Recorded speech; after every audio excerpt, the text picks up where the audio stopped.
Yeah. Good afternoon, everybody. So I have about 10 minutes to follow up on Dr. David Stovall's amazing presentation and wow you into the rest of the day. And I asked for it. I actually called Carlos and said, look, I know David's work. I want to do this because I'm so passionate, as I know each of you are, in the room. And I know that because I heard the receptivity from David. And I heard the receptivity from all of you. And what I want to say is this, is that theme where you say you come out here knowing that you may not be invited again, I want to have us consider that around the work that we're doing, because sometimes we forget, as people who want to fight the system, how we might get sometimes in the way ourselves. And so what I'd like to be able to do is share the spoken word as a story, if I may. And it asks the question about who belongs. You know, do I belong? Do you belong? Can I just be? I mean, how could you not sense my fear? Someone is following me and all you had to do was ask me, son, are you lost? Can I help you get home so that you can just be? From Rosa Parks to Dolores Huerta, must it always be behind the scenes? From Benito Juarez to Cesar Chavez, must I be humble to be great? From Booker T to W.E.B., can you see the double veil between the fingers of the same hand? From Dred Scott to Tupac, we are all separate but equal. But I ain't mad at you. Got nothing but love for you. And then, yes, this story. From Trayvon to Dr. Martin. That I have a dream one day that my children in a hoodie won't be judged by the color of their skin, but by the content of their character. Son, are you lost? Can I help you get home so you can just be? Now, not for a second am I going to believe that none of us in this room lock our doors when we see a young brother walking down the street. That we don't flinch. Let's get real if we're going to get real. And in that, let's get real about what that looks like. So I'm going to ask you all, stand up for a second.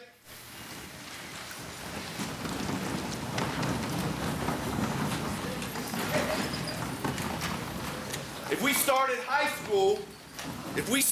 school, this is what it looks like when we start high school. And we know nationally, right, 60% graduate high school. That means 40% don't.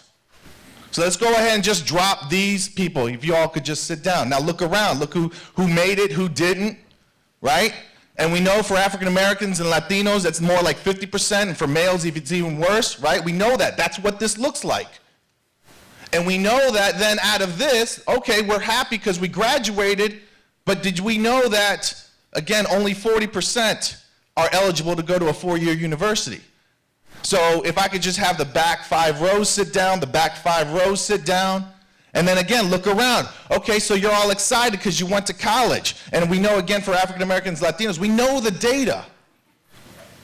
And then we know that these are all our college-bound students who graduated, but then do we know that only 60% of you all will graduate 6 years later? And for African Americans and Latinos, that's 40%. Right? So if you all could just go ahead and sit down and represent some of that. So here we have our graduates, our college graduates in the entire room, that we should be proud. But then when you talk to corporate America and you ask, okay, are they excellently prepared? Less than 5% are excellently prepared. Less than 5% of our college graduates out of this entire room, according to the system. So if everybody could go ahead and sit down, except this row right here, this first row, because you get to be that 5%. And then we ask this question, because the system is telling us. So let's just challenge what the system is saying, this data point that I want to highlight that is not true. That's make-believe. Nobody should buy into this system that says only 5% of everybody is excellently prepared. And then you ask this last question, which is, does anybody know how many folks, particularly African Americans and Latinos, have a doctorate degree? Less than 1%, 0.4 and 0.5. So I'll need you all to sit down because you're not even 1%. How many is left standing? How many? One. So what I want to do real quick is just stand up if you do have your degree, your doctorate degree. Just stand up. If you're a lawyer, physician, just stand up and look around. Because then it also makes it look like it's invisible, and it's not. Right? It's not invisible. Thank you. And can we acknowledge them?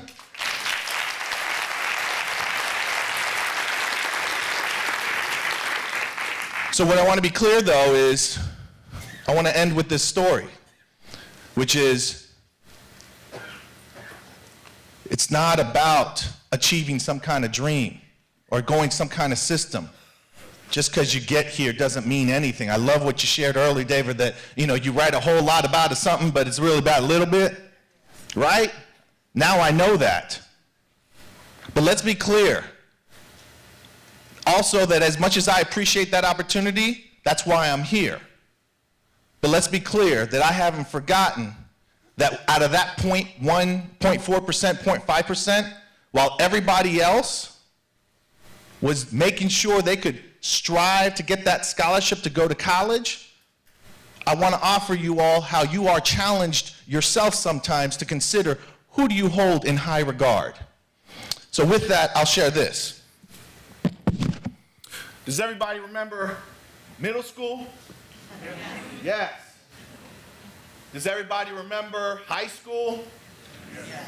Now, my question is, I get invited to come here to speak because I have a degree. My question is, do you invite me to come speak when I'm that person that you're choosing to ignore? Like, I want to be clear that do you include me in your conversation when people talk about the problem? When you talk about like, oh yeah, I'll go ahead and accept him, now he'll come and speak, but what happens when he shows up to school like this, without shoes, but in his dress socks because his daddy and his mommy made sure that you gotta always wear dress socks? Now, would you invite me to your school? Because what I remember in this experience of school, and by the way, right, I don't know who was that created this, but I thought it was me.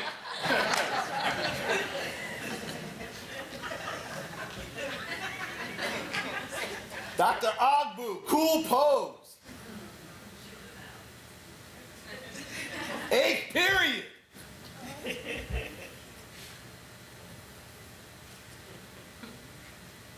You see, I'm clear that I am the problem. When you talk about it, I am the problem.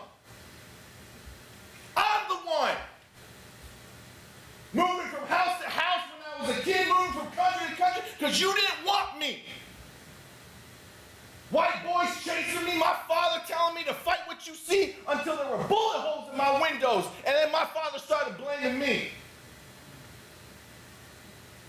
Until the day came when my father saw and had to release me. And the day I won't ever forget, when there was a noose around my neck.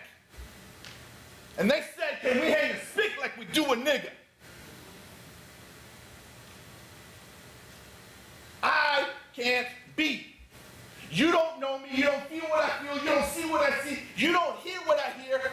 I can't be. Yes, that was me. Rodney King Rice, 93. Tap your ass if you were white to me.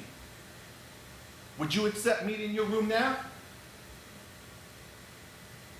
You tell me. You see, I'm lost with truth, scared with passion, watching, wait, breathe, no action. I'm angry with peace, naked with power, Watch your weight and breathe in the last hour.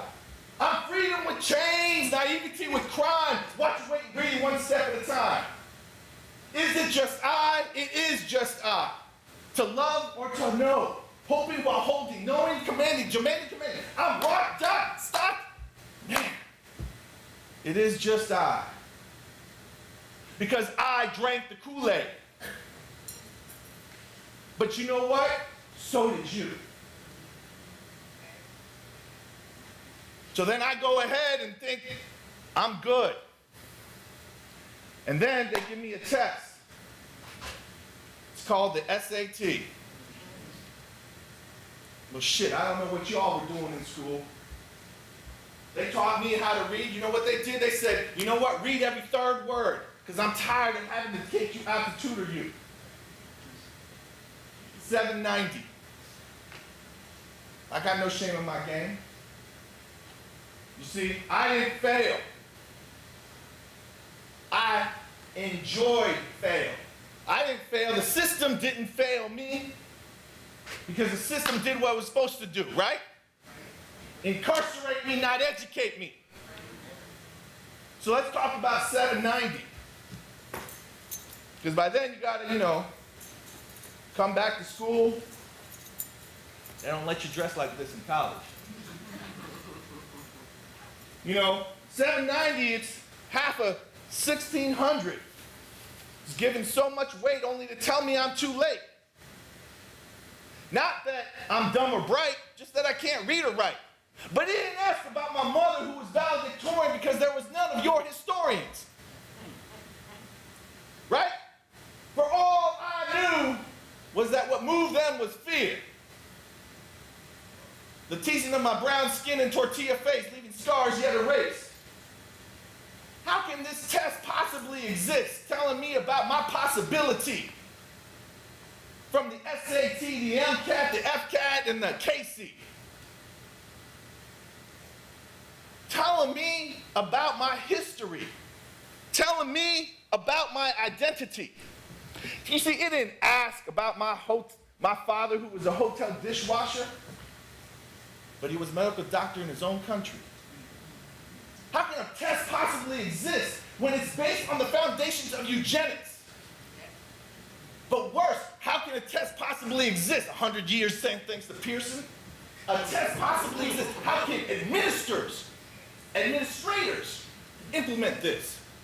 Consciously or unconsciously, when knowing, when I and people who look like me will fail and then perpetuate this stereotype and tell this tall tale. I like to always talk about the SAT. How was I supposed to know what cupboard was? WTF means what the fuck.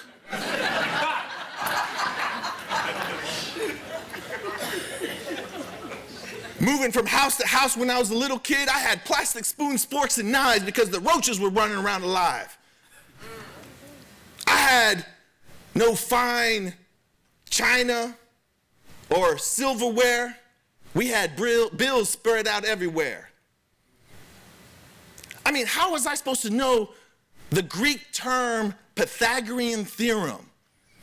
WTF. Just because when I knew that it was the pillage of my indigenous community, when I am the rape of my mother's mother, when I am the torture of my African brother's brother, but I am also the dreamer's dream of Don Quixote's illusion to be somebody. But how was I supposed to know these words? WTF. Just because? When I didn't have access to your school, because there was no pre-K. There was no New York mayor. When I was supposed to have access to your school, and then I'm supposed to know all your English rules when they really have more exceptions. I mean, like I before E except followed by C. And then Y is phonetic, not spelled phonetically. But then, you say you don't know my language. Really? You read what you see and you say what you read. Because you could do it, right? Say it for me. San Francisco. San Antonio. Not that hard. But we cut out our bilingual education. But here's what I learned about both of who I am. That you cannot judge me by my skin color, my hair, or what I wear. For I am an immigrant, and an immigrant is me. I belong to no one country, and the world belongs to me. But I learned through my grandmother, through my first favorite teacher, an African-American woman in college, that I am you and you are me. So say for me, I am. I am. I am. I am. Give me a beat. I am. I am. I am. I am. No better, no worse, I'm equal to the first. I am. I am. No greater, no less, I'm equal to the best. I am. I am. And I choose what I'm worth, I'm equal to the birth. I am. I am. Living not to conquer the weak, instead to be unique. I am. I am. I am you, and you are me. I am you and you are me, regardless of what I see, right?